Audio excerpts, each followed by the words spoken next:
Thank you for tuning in to another episode of Make Gospel Music. You're talking about something that many people love to do, want to do in relation to the business that they do, and that is traveling. So you may have traveled for your job. In other areas, you may have traveled to visit family. There are some different layers that come into play when you are traveling for business related to music industry. So I just wanted to kind of lay some things on you guys, and I think this will be a fun episode. Let's jump right in. So I recently had a trip that I went on. As far as my production is concerned, I'm working with a particular client that has me traveling back and forth to Detroit, and I'm working on their session that they're preparing for. So even before that, the thing that I really loved about the year 2022, God opened the door for me to be able to travel quite a bit with different people. And that was one of my prayers for several years. God, I want to be able to allow my music ministry to take me across the country in a different way. So here's some things that I've learned very quickly doing itinerant ministry, shall I say, for church and for music related to gospel industry. One of the first things that you need to do when you're looking at setting up trip plans, setting up something, especially if it's in regards to something that someone else is doing, you want to get everything spelled out. When I say spelled out, I mean if you have a written paper trail of whatever the agreement is between you and that person, get it in writing. You want to be able to refer back to it, because I'll tell you, this is a 101 on business itself, but especially when it comes to traveling. Anybody that wants you to come do something for them and wants you to come be a part of what they're doing, there has to be clear-cut instructions and guidelines as to what's happening, who's paying for what, how it's going to take place, how are you going to get there, how are you going to get back home. So that's why I say having it writing. If you are working with someone, you may not have a situation where, because this sometimes happens, where that person is paying all of the expenses related to you coming. Maybe you're working with someone that you have a relationship with and they're asking you to help out as a favor. You still need to get all these details, because you need to have a clear understanding of what you have to cover, what you're going to be able to cover, to know if you can do that project. So one thing I learned last year was multiple people that I was working with, and they were trying to set up different trips and do different things. And I kind of had to, for myself, put in a policy to say, I'm not going to be able to take certain trips and do certain things unless the expense is paid for as far as travel. And the reason why that came into play was because I had the money to pay for my own transportation as far as getting to that destination, flying and doing those things. This happened multiple times. So it's not just aimed at any one person. So making those plans, of course, things change. Sometimes through no fault of anybody's, through no fault of the artist that, trying to do things for, or the other person that you're trying to do things for, that you're working with. Travel plans change. You may not even be going on the trip, but you may not necessarily be the one that has to go on the trip anymore. Whatever the case is, things change. So with that being said, you want to make sure whatever they do on their end, that's how they handle their business side. And I actually had to kind of eat it with one particular instance where I wasn't able to come and the flight was already paid for.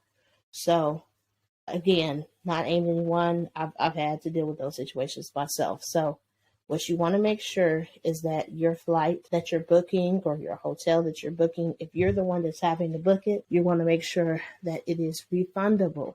Say it with me, refundable, so that you can cancel. If you need to cancel, you can still get your money out, so it's not tied up in something.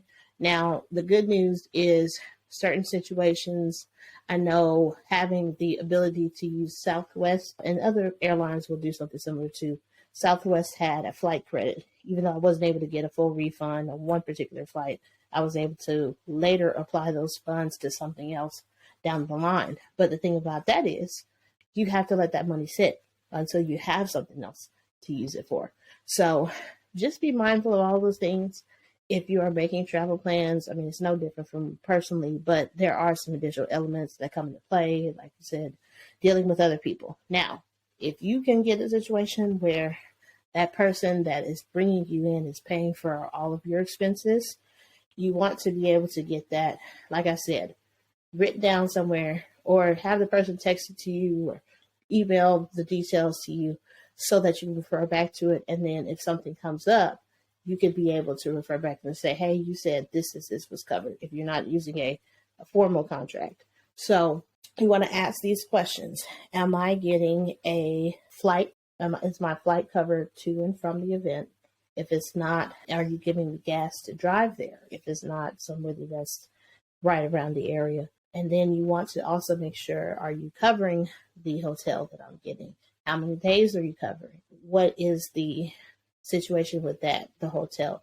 Because you also want to make sure that if that person is buying the hotel for you, they're doing everything they need to do to check you into that hotel, and then just having things put in place to where you're not having to do any crazy things yourself.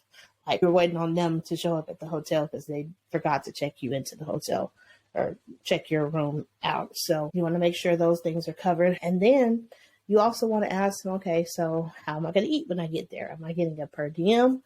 Are you guys taking me around with you the whole time and y'all feeding me? You want to ask those questions before you get there so that if the person is not able to do that, you're making sure that you're covered. And that leads me to the other thing. When you get to the city, if it's not the city that you already live in, are you all transporting me around in that city? Because I've been in situations where sometimes the person that's bringing me in may not have the ability to drive me around everywhere. And that's fine, as long as there's an Uber or something else, in place for that. Or you may decide to get your own car. But that's why I say having those conversations, this is the key. Having those conversations before you get there is extremely important so that there is no miscommunication, misunderstanding, frustration, because there were different expectations of what was going to happen and you get there and you frustrated. So that's before you get there. So as you are planning, let's say you are packing for an event, you want to know the policies for each airline. Why do I say that? Well, after learning a few different trips with Spirit, I learned for me that if it was something that was a overnight type situation and I didn't need to pack a lot of things, I was going to do my best to fit everything, literally everything, into my backpack. And that has worked for me because I quickly got tired of having to pay for bag fees and certain things that, because I have flown Southwest most of my life, I'm not used to paying. So I'm not going to diss Spirit on here because this is not a trash Spirit podcast. But if you are having to fly certain airlines with different policies, make sure you know what those policies are. And I'm not going to spend too much time on that. Same thing with, United, American Airlines, Southwest. Some airlines are willing to do things that other airlines may not be able to do or are not willing to do. So just know all that. And then also be mindful that we're in the year where a lot of flights have been canceled for various reasons. A lot of things have been happening with the airlines. So if you have some say and you're hearing that, okay, this is a season right now where a lot of Southwest flights are being canceled, unfortunately. If you're hearing things about certain airlines that might present a problem for you and you're traveling, be sure to mention that to whoever is booking those flights for you. Or if you have to book your own flights, be sure to keep that in mind. You want to have a pulse on whatever is going on with those particular airlines and the travel situation. So we covered travel, we covered getting there to wherever the event is. You want to maintain a professional posture at all times, especially in my situation. I travel with a choir. Not every time, but at times we have to travel in a group, and a lot of us will be on the same plane. So me personally, when I get to the airport, I have to set aside whatever frustrations I might have, set aside any issues, things that I might be dealing with that have nothing to do with what's going on, what we're about to do. And I have to set myself in the mindset of professionalism. Why do I say that?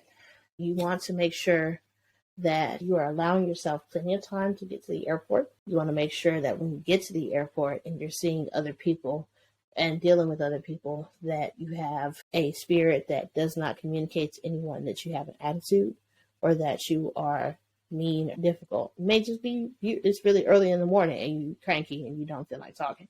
But it's ways that you can kind of deal with that if you're not a morning person, or maybe you just didn't have a great day before you went to the airport. Make sure you're resetting yourself, refocusing yourself, so that as you're coming around people that you're having to do ministry with, as much as possible, you can avoid those miscommunications and issues that come up as we are making exchanges with each other.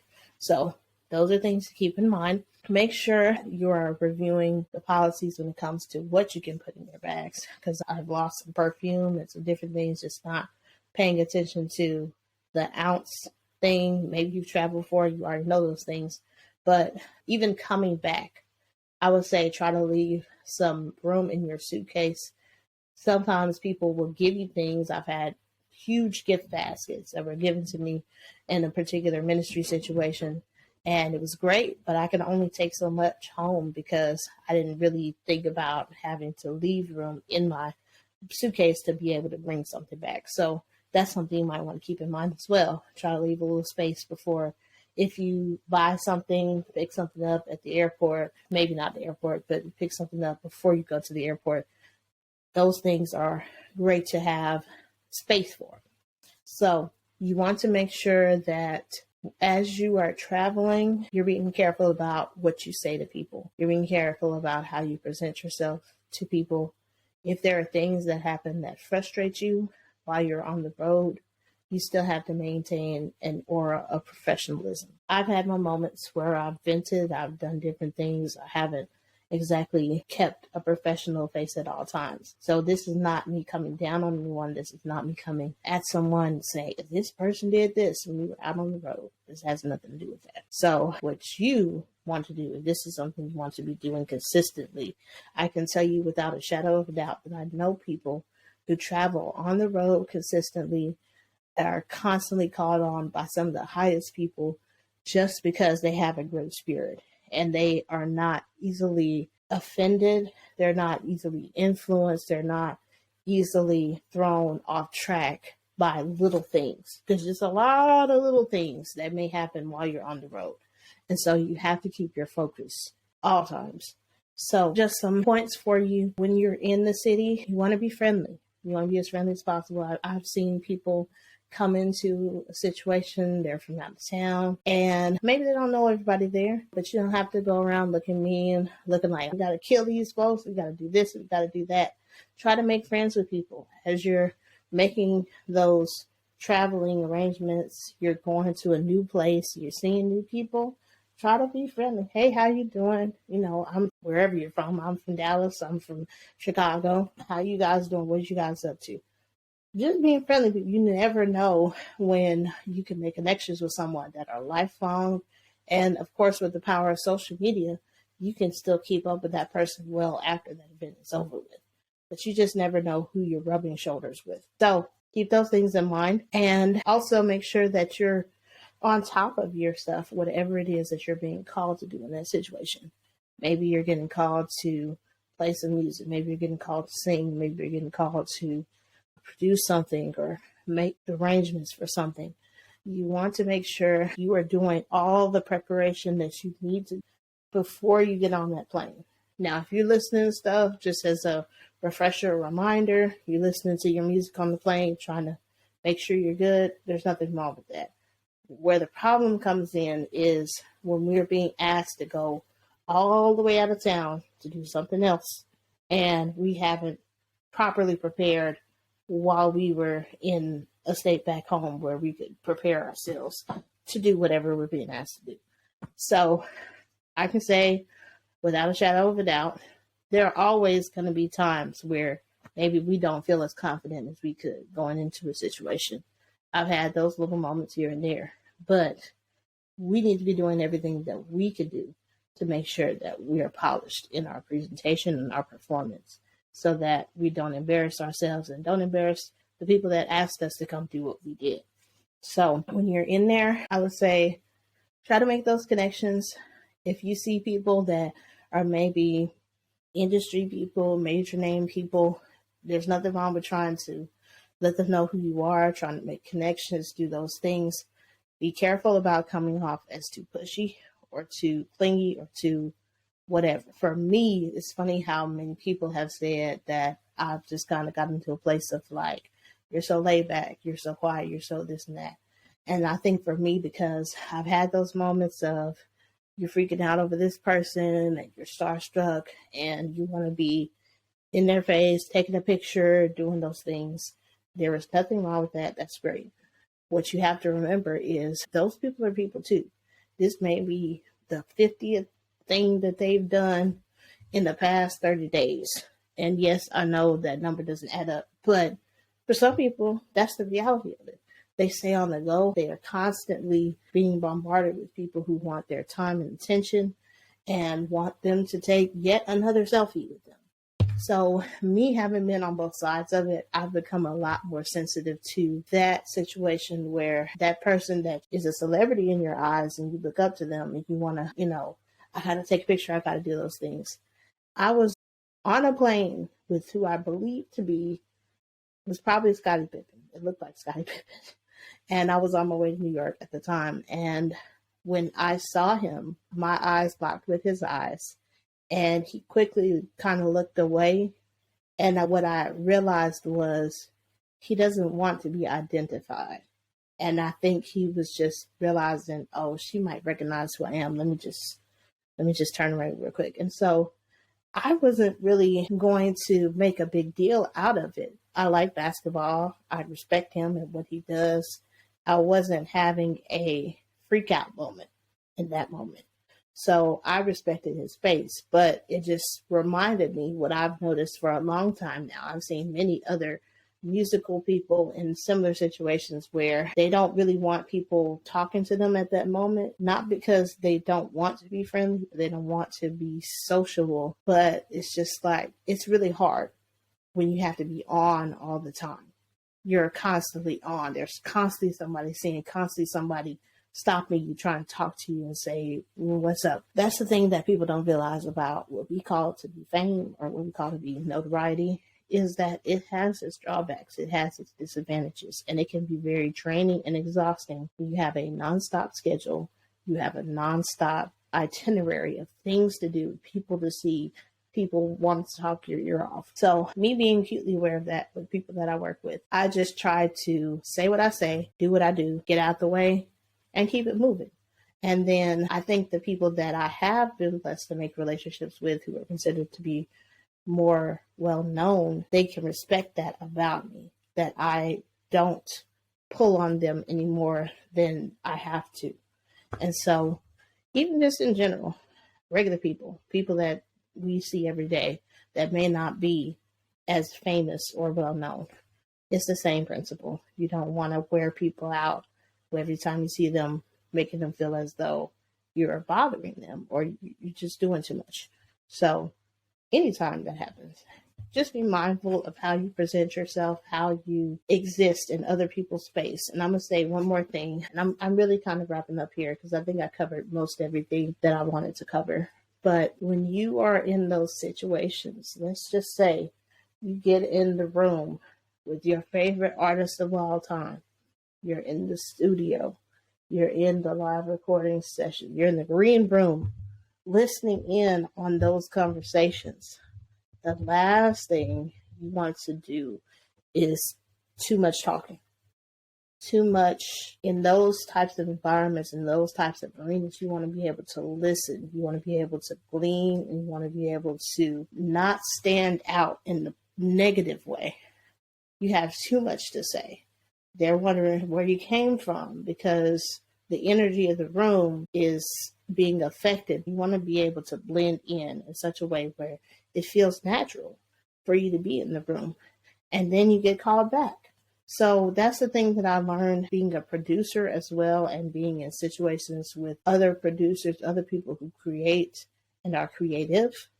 They can respect you so much more when you are bringing that positive energy to the room and you're not adding too much energy, like chaotic or confusion or just nervous energy. Because I know me, I can talk more when I get nervous. Some people may have different things that they do when they're nervous and not even realizing that people are picking up on that nervous energy. Be calm, stay calm, and make sure that you are enjoying every moment of that situation, because you never know when that might be the one thing that opens the door for you, but you don't want to force the door open. You don't want to be that person that is trying to make, we call them bugaboos. In Texas, my dad used to use the term.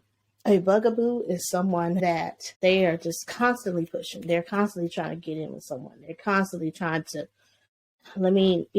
bug people until they give me what I want to get. And you don't want to be that person. You don't want to be that person. You don't want to have that reputation of people. Oh, yeah, do you know so-and-so? Yeah, he's a bugaboo. Don't worry about him. She's a bugaboo. She's just going to be in your face, just do too much, and all that stuff. You don't want that to be you. So just keep all those things in mind, and you'll be surprised at how things will work out when people see that you're relaxed. You are in the room and you're not taking up too much space, if you know what I mean. So all those things are very helpful to know. And we'll try to talk more about the business of things, because when you go out of town, it's some things that as you continue to work on your craft and establish your brand, you want to make sure that someone pulling you out of town, they're making it worth your while and they're taking care of you when they do that. So I hope this was helpful to you.